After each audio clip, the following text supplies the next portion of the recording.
You know so? But meanwhile, they are all Christians. As for, the corruption, there is so much in the church. There's so much in the church. There's no hunger. See, there's no hunger. There's no burden on the youth.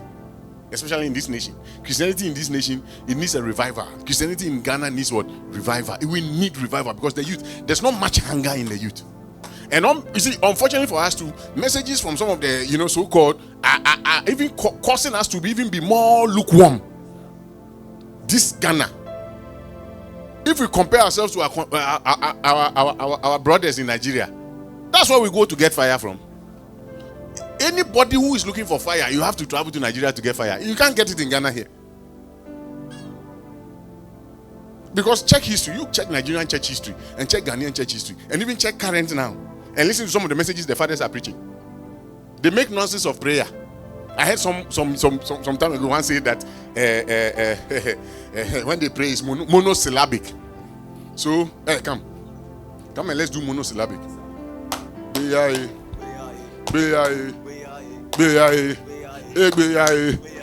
This is monosyllabic, so it's not prayer. This is not prayer. I don't know when God gave you the title of a man who answers, the one who answers prayer, so you can tell which one is prayer and which one is not prayer. I don't know when. Prayer. Do you know what is prayer? Can you tell who is praying? You say monosyllabic. You don't know what you are talking about. Monosyllabic. When it comes to some topics, don't even go there. It's God who determines which one is prayer and which one is not prayer. Are you here? What are you talking about? I have gone to an office. I entered the office. I went there on fire. I sat down. I was praying, but my prayer was not wet. It was a tap of my feet, like that. I was tapping my feet. Somebody was uncomfortable. The person had to move out because we knew ourselves. Are you here? One must check out. Just tapping my feet. I was sitting there for 30 minutes. I was just but it was prayer. Now, how will you know what I was doing was prayer? Do you know the covenant between me and God? Do you know the agreement between me and God? Then when you see the youth, prayer is difficult. Prayer is in itself is difficult. So anything that will help the youth to pray, if it is one syllabic, as we are saying, or is, allow them to do it.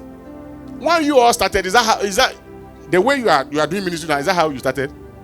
What are you talking about? When you hear messages like this, then it dampens your spirit. It dampens your spirit, kills the fire in the youth, kills burdens in the youth. What is that? Let's check your history, how you started. And let's see now. The Bible says when you have eaten and you are full. When you have eaten and you are full, success. You are rich. The audition, you see the description. You are rich, you have money, you have this. So now you can't pray for too long. Why is God deaf to hear your prayer? That's what they say. Why are you praying for too much? Hey! Go and check history. The Moravians prayed 100 years. They started a prayer 11 a.m. on the 13th of August 1727. The prayer lasted for 100 years from that day. What were they doing? Children, 7 years, 8 years. Go and check history. 7 years, 8 years were in the prayer. Around the clock, they were praying.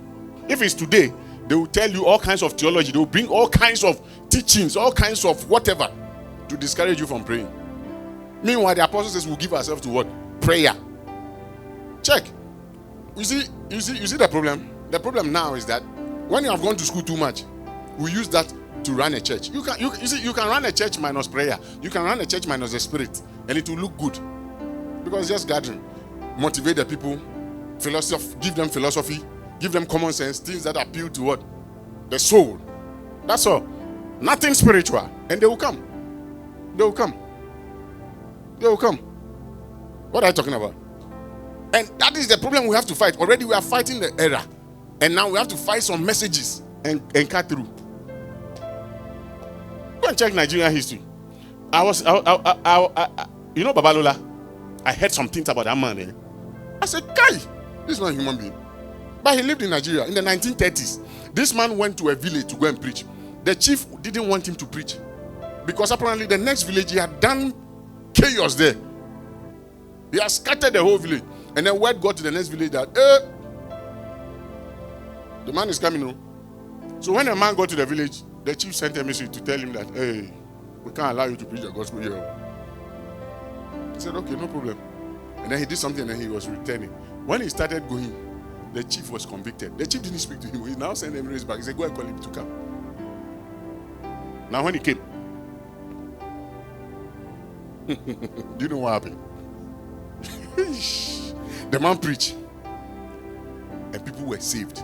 They were running with their talismans, their amulets, their pots, their charms. They brought all. And then it was like a mountain. They heaped it. Plenty. You see? Now, he ordered that they should bring kerosene and burn the thing. They poured kerosene, they lighted, it wasn't lighting. They poured kerosene, they lighted, it wasn't lighting. He took water, he prayed on water, he poured water on the thing, he lighted, boom. Now the things were burning, oh. The charms were burning, the pots were burning, but you can hear voices. They are shouting for their owners. You hear talisman shouting. What are some of the Nigerian names? Ebube, this is not the agreement we signed. Give me the names. Chukwu Emeka, this is not the agreement we signed. They are shouting, they are burning, they are shouting. You can hear screams. They were screaming. And you say what? There's no power with man. Maybe it's in Ghana here. We are yet to see. Probably. But if we check our neighbors next door, Nigeria, we know there's power there. There's power there. So if we want power, that's where we go. But you say we shouldn't go there because there's no power with man. Who told you? Who told you? Hey, one day they said he went to a village like that. He challenged the witches. He challenged you. He says, challenge. He says that we won't do it night, we'll do it daytime. So that everybody can see. 12 o'clock, I'm coming. If you don't, I'll give you 2 hours. If you don't kill me, I'll kill you. The tree that you people meet on, that's where we'll have this battle. They went under the tree. He picked the chair, sat down, Santa. 2 hours. He was sitting there under their own tree. Wait, nothing happened. Then when they finished, he stood up. Then he screamed, fire. They said literal fire came on the tree. Now the witches came, they were begging. They knelt down, they were begging. You see, there's no power with man. There's no power with man. Everything is about Jesus. We know everything's about Jesus, yes. But Jesus has given power to men. Don't be deceived. Don't be deceived. Don't be deceived. Check church history. That is why Charles Adon Spurgeon said that if you want fire for the present, don't look at the current. Oh. If you are a youth in this nation and you want power, don't look at them. Don't look at them. Go to history. Go to history and rake the ashes of the past. You'll find fire for the present. That's what Charles Adon Spurgeon said. And I identify with that. I identify with that. How can you tell us that there's no power? There's no power. Then why are we doing church? Why can you do church without power? Meanwhile, Paul said the preaching of the cross is to them that perish foolishness. But unto us that are saved, it is the power of God. And he said there's no power with man. And ye shall receive power. After that, the Holy Ghost is come upon you, and you shall be what? Witnesses of me. The atmosphere we are dealing with already is lukewarm. And you preach us down?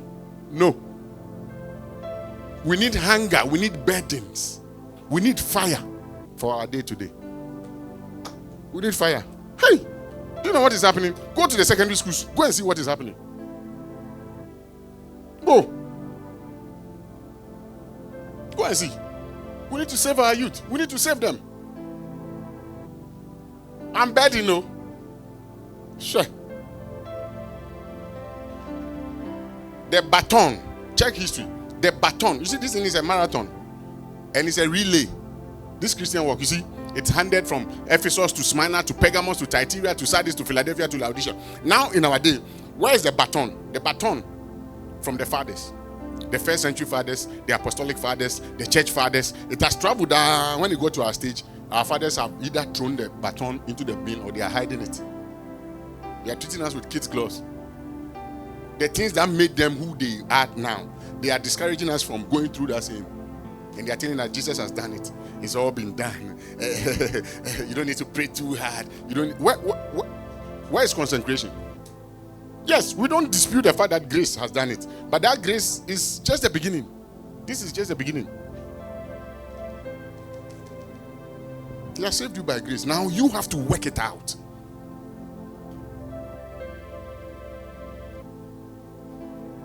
Monosyllabic.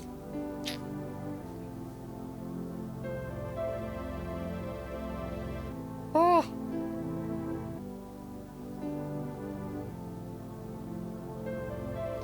You can't tap. You can't tap. There's nothing like tapping. There's nothing in the mind. You can't tap. Hey, I don't know which Bible, but the Bible I read, there's tapping in it. The Bible I read, you can tap. You can what? Tap. You can tap. You can tap. I was listening to Bishop Dag years ago. He said how he got anointed. He was listening to Kenneth Hagin's tape in a room alone. He was listening to it auto playback or something like that. Back to back, back to back. The man's message was playing. Out of nowhere, an entity jumped from the tape into his bosom. Boom, like this. He felt it. And he heard the voice. Now you can teach. And from that time, he has been teaching up until now. And he said there's no need for man. Hey. Hey. Paul said, I long to see you. That I will do what? Don't spoil our theology. Okay. Paul said, when I came among you, I didn't come with what? Enticing words. Me, I don't preach theology. I preach experiential messages. I like experiential, practical message. Don't come and confuse me with homiletics, hermeneutics, exegesis, all those things, my friend. Pack this somewhere. With all these things, what have we been able to do? What have we been able to do? The Babalolas and all those people in Nigeria, did they know half of the things we know? Look at the power they moved. Look at the things they did. Look at the testimonies. With all our knowledge today, we are the most powerless generation to ever hold the Bible. And it's all because we have thrown the cross out of the church. The cross has been thrown out of the church. Without sacrifice, forget. This Laodicean era, it will eat you up. You have to work hard, sacrifice. Come to church, stay longer, pray longer, come for all night, do that, do this. That's what will keep you on fire. Otherwise, by the time you realize after 1 year, you have backslidden to your own amazement. Your Christian life, you don't fast, you don't pray. When we talk about fasting, you say you get ulcer. Breakfast, you have to eat breakfast like a king. Because that's what doctors have told you. Continue eating breakfast like a king. You eat breakfast, your wife who is preparing the breakfast for you, the one who is preparing the same breakfast for you, is the same person you are going to cheat on. She's feeding you well. She's feeding you well to cheat on her. I'm telling you. Oh, you don't know? You follow her. Let her be giving you food and be eating. And say, what? Oh, I have to look good. You wait. By the time you realize you are backsliding with your church secretary, with your church, church secretary, office secretary, all those people, you sleep with them, broad daylight. Go and check history. Go to America. In this period, in the 1900s, when those revivals broke out, there's a man called Franklin Hall. He wrote the book Atomic Power with what? Fasting. In the 1946, 1947 there. And that book brought about a movement we call the fasting movement. Men like Maurice Cerullo, T.L. Osborne, Billy Graham, Bill Bright, mention the names. They were all impacted by this one man. And these guys did wonders. You say there's no man. Hey, we are already fighting the Laodicean era. We are fighting the system. The lukewarmness, we are fighting. So we need inspiration. Those guys, T.L. Osborne did 40 days fasting from that book. When he did the 40 days, he said, Jesus came to him and said, as I was with Moses, I'll be with you. And that's when this is a man who went to India to do crusade, everything. He failed, but he came back home, he said, he won't go again. Then he came into contact with Franklin Hall, took his book, bam! He locked himself in a room. He told his wife that I'm not coming out from this room. If I die, I die. He locked himself 40 days. He heard Jesus. When he came out, he was another entity. You must meet a man. You must meet a man. Don't be deceived.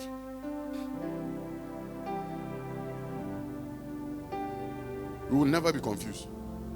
The baton is the cross. The baton that has been handed over is the cross. They have dropped the cross. They don't want us to become. So they are hiding the cross from us. What has made them? They are not teaching us. They are not imparting us. They want us to follow them like that. No, not some of us. If you want power, go to Nigeria. It's there. It's there. Let's go for it. They have histories. Heavy duty powers. They are there. You don't have any burden. You are a Christian, you don't have any burden. You can't survive in this Laodicean era. Hey. You don't struggle to sin. You don't struggle to lie. You don't struggle to cheat. You don't struggle to lust. That's the system now. You go to church, Osofo Mami cry by the dressing that Osofo Mami is sitting there. Last in one or two. Special congregation. Last. You don't know? Go to Southern Africa and go and see most of the Osofo Mamis. I saw a video of you say what a gospel musician was singing. I was stressing and we in the shape. I'm sure I quite the two and I say, you know what shut I not to you. I say, this is a snake now. That's a snake.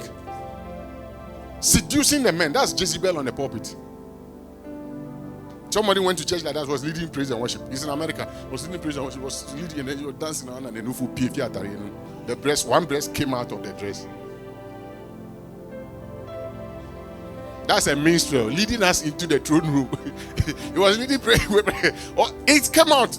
It was on YouTube like that. They had to run it. Pastor Reese school feeding project. Somebody came, by seeing that breast, he will never recover. Yes. The Lord bless you.